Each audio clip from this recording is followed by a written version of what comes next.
Welcome back to the Truth Factory. It seems like several YouTubers are getting deleted and demonetized just for saying anything on this topic, unless through the mainstream media. And also in Canada, they're potentially making it illegal to talk about this topic in any way that goes against the official narrative. So I'm just going to double down on that narrative in hopes that I don't go to jail. Everyone is acting like there's some big conspiracy theory about the coronavirus, when really, it's just a bunch of totally strange coincidences. Because it's not like the Chinese government, which has a totally perfect track record for being completely transparent, would ever stifle or prevent the release of any relevant or critical information that could have prevented this entire pandemic that completely crashed the global economy. Of course, it's not suspicious at all that before the outbreak there were multiple research papers published on exactly how bats can transmit the potentially deadly coronavirus to humans. And there was even a paper published that discusses the creation of a new synthetic self-replicating chimeric virus that's incurable and able to cross species, created using a coronavirus found in Chinese horseshoe bats that created human-like severe acute respiratory syndrome in mice. But it's just a pure coincidence that the same scientist named Shizing Li who conducted these bat experiments worked in a level 4 bioweapons lab in Wuhan, China, the origin of the outbreak. A lab that homes samples of these very bats that contain the virus that causes COVID-19. It's also totally not weird that in November of 2019, just a month before the first known corona outbreak, that this very Wuhan lab posted this job ad seeking scientists to research the relationship between the coronavirus and bats, with a follow-up posting just a month later, about 2 weeks after the first supposed outbreak, with this posting looking for even more scientists to help with a new discovery of a terrible virus and its potential to be transmissible to humans. I think it's fair to say that we can just ignore all of this information.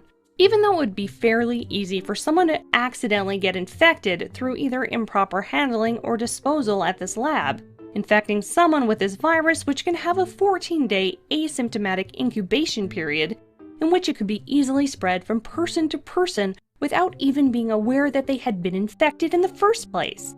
It's also just a coincidence that several whistleblowers came forward to say that Shizing Li's lab was haphazardly mismanaged, and that this is where the virus came from, including Zhao Botao, who published a report that revealed that researchers on multiple occasions in that lab had been splashed with urine and blood samples from the bats that were collected, and that they had to quarantine themselves for 14 days.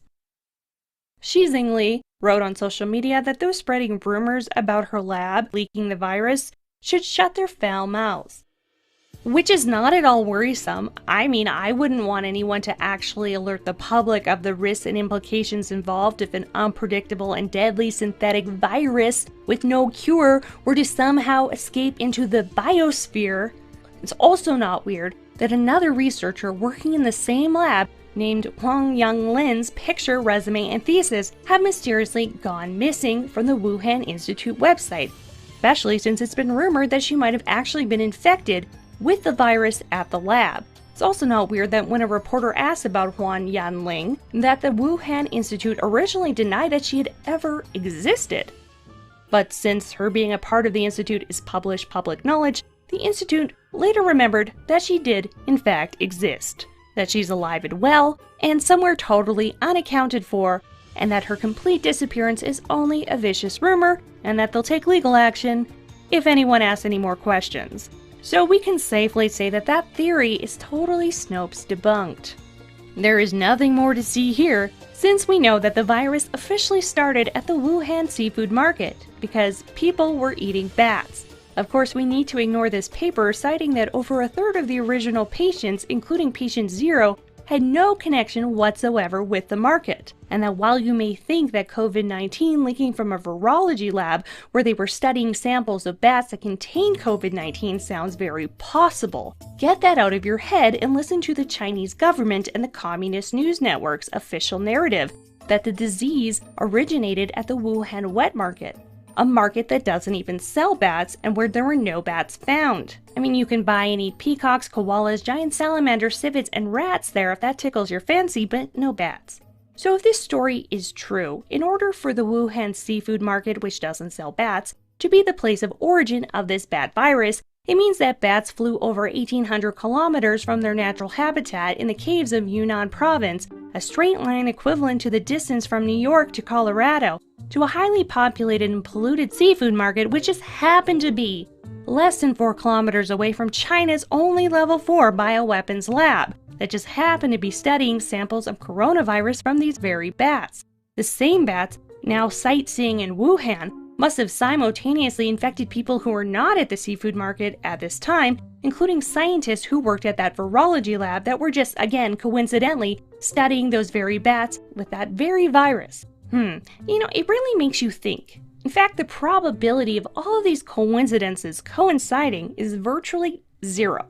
But if that's the official narrative, I don't want to sound like a conspiracy theorist.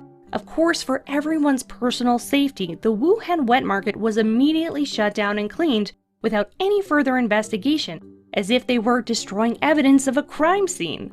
And by January 1st, the very same infectious disease research lab in Wuhan tested samples from the seafood market that showed some traces of the novel coronavirus, making the Wuhan wet market the scapegoat. I mean the only true and real narrative for this entire thing. Then a WHO-appointed expert panel arrived in Wuhan immediately after the first patients tested positive and established a set of diagnostic criteria that stipulated that patients needed to have a history of contact with the Hunan seafood market in order to get a novel coronavirus diagnosis. Why did the panel do this knowing that at least a third of the original cases testing positive had no connection at all to the seafood market? Well, I don't know, but I'm sure it wasn't influenced at all by a group that China formed to combat this virus that was full of Chinese propaganda officials, including the vice chairman of the group who is the Communist Party's propaganda czar. Like, obviously, if you're trying to stop the spread of a deadly virus, you wouldn't put more virology experts and doctors on the panel. No, it's far more helpful to have propagandists there, so that way they can tell everyone what to think. Wait a minute. But it's not like China's government was trying to silence an entire scientific community, including Dr. Li Wenliang, who broke news of the virus in late December, but was severely reprimanded by Wuhan's authorities for rumor mongering. And then he died a short time afterwards from the very same virus, but don't ask questions about this totally weird coincidence. It's also just a coincidence that after all of this, the Chinese Ministry of Science and Technology released a new directive titled Instructions on Strengthening Biosecurity Management in Microbiology Labs that handled advanced viruses like the novel coronavirus. It's an even bigger coincidence since the Wuhan lab is the only microbiology lab in all of China that studies advanced viruses. But it's not like the World Health Organization or WHO would help cover up a deadly disease. The same WHO that is headed by a literal communist named Dr. Ghebreyesus that has a controversial past of covering up at least 3 epidemics of cholera in Ethiopia. It's not like the president of China's wife is a World Health Organization goodwill ambassador who works with Dr. Ghebreyesus. I'm sure that is not a conflict of interest in any way. And it's not like the WHO completely ignored this email from the government of Taiwan asking if they should be concerned about these new mysterious pneumonia cases. It's only a mere coincidence that it seems like the WHO was covering up this virus to the point where it looks like they may have actually wanted a global pandemic. Like when they said a month after the outbreak that there was no clear evidence of human-to-human transmission of the novel coronavirus, and that closing off borders would not be effective, even though countries who did close off their borders early on had noticeably smaller amounts of cases of this virus. Of course, talking about this or associating the virus in any way with China is completely racist, even though China is not a race, it's a country and the origin of the virus.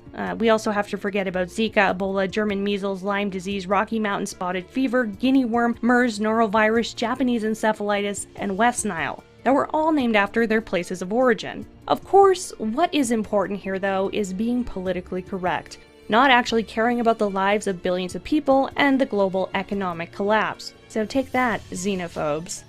But it's totally not racist that China's businesses are now refusing to serve black people due to COVID-19 fears, and that all black people are being forced into mandatory testing and quarantine by the Chinese government. And while that sounds extremely racist, it isn't. We can also just totally trust the virus and death numbers coming out of China, because again, it's not like China has ever lied about anything before or would ever put its own people in any danger. I'm sure the stacks of thousands of urns outside of funeral homes and the fact that employees at the crematoriums were working 19-hour days in February is totally not related to any sort of suspicious government cover-up. And whatever they're spraying people down with here is totally also fine to breathe in. Anyway, there is clearly no weird conspiracies going on here. And if this video is not removed and I don't go to Canadian jail, I'll make a part 2 because there's a lot more to this entire story that needs to be covered instead of covered up. As always, thank you for your support.